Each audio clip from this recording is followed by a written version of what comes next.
আজি তাই খুবেই উত্তেজিত, কাৰণ আজি বহুদিনৰ মূৰত স্কুল খুলিব। আজি পুনৰ তাই ট্ৰেফিক চাৰ্কলত সৰু সৰু ল'ৰা ছোৱালীৰ খেলাৰ সামগ্ৰীবোৰ লৈ বিক্ৰী কৰিব আৰু বহুদিনৰ মূৰত তাই ল'ৰা ছোৱালীকেইটাৰ মুখত অকণমান ভাত দিব পাৰিব। প্ৰত্যেকেই সুতৰ ফালে যায়, সুতৰ বিপৰীতে খুবেই কম মানুহ যায় আৰু সেইসকল বৰ বিৰল। এই কথাখিনি মানুহজনে ট্ৰেফিক ইন্সপেক্টৰজনক বুজোৱাৰ আগতেই ট্ৰেফিক অফিচাৰজনে তেওঁক ফাইন কাটি দিলে। নাৰীগৰাকীৰ প্ৰেম বৰ আচৰিত ধৰণৰ ৰোমাঞ্চকৰ। ল'ৰাটোৱে তেওঁক যিমানেই পেটত গুৰিয়াই সিমানেই তেওঁ আনন্দিত হয় আৰু তাৰ প্ৰতি তেওঁৰ প্ৰেম বাঢ়ি যায়, কাৰণ আজি বহুদিন হ'ল তেওঁৰ বেবীটোক বুকুত সাৱটি ল'বলৈ ব্যাকুল হৈ আছে।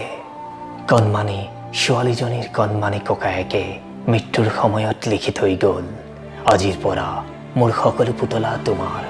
মোৰ বয়স 25 বছৰ, মই প্ৰথমটো মোৰ সন্তান জন্ম দিছিলোঁ।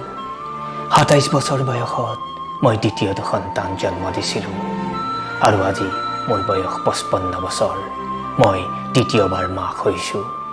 মোৰ ল'ৰাই বিয়া পাতিছে আৰু সি তাৰ ঘৈণীয়েকক ঘৰলৈ লৈ আহিছে। তুমি মোৰ কেৰিয়াৰ ধ্বংস কৰি দিলা, নহ'লে আজিলৈকে মই এক্সিকিউটিভ ডাইৰেক্টৰ হৈ প্ৰমোশ্যন হ'লহেঁতেন, তেওঁ মনে মনে নিজকে ক'লে।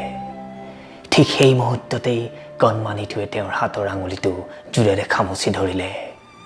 মুহূৰ্ততে সকলোবোৰ পাহৰি গ'ল আৰু এজনী মাকৰ জন্ম হ'ল। 5 বছৰীয়া ল'ৰাটোৱে খালী ভৰিৰে সাগৰৰ পাৰত থিয় হৈ আছে আৰু বাৰে বাৰে সাগৰৰ ঢৌবিলাকক একেটা কথাই কৈছে, তুমি মোৰ ভৰিত 1000 বাৰ ধৰিলেও মই তোমাক মাফ কৰি নিদিওঁ, তুমি মোৰ মা আৰু দেউতাক লৈ গৈছা। তেওঁ এজন বিশ্ববিখ্যাত চিত্ৰকৰ আৰু এগৰাকী দায়িত্বশীল মাকো, কিন্তু তেওঁ 6 বছৰীয়া সন্তানক তেওঁ সদায় গালি পাৰে, কাৰণ সি চিধাকৈ এডাল আঁচু আঁকিব নোৱাৰে। কিন্তু আজি হস্পিটেলৰ ভেণ্টিলেশ্যনত যেতিয়া তেওঁ উশাহবোৰ স্তব্ধ হৈ পৰিছিল, তেতিয়া তেওঁ সন্তানক কাকুতি কৰি কৈছিল ইচিজি মেচিনটোৰ ওপৰত এডাল একা বেকা আঁচ পাৰি দিবলৈ। তেওঁলোকে তেওঁৰ দেউতাকক এদিন লৈ গৈছিল, বিনিময়ত আজি তেওঁলোকে ঘূৰাই দিছে তেওঁক মাথো এখন জাতীয় পতাকা।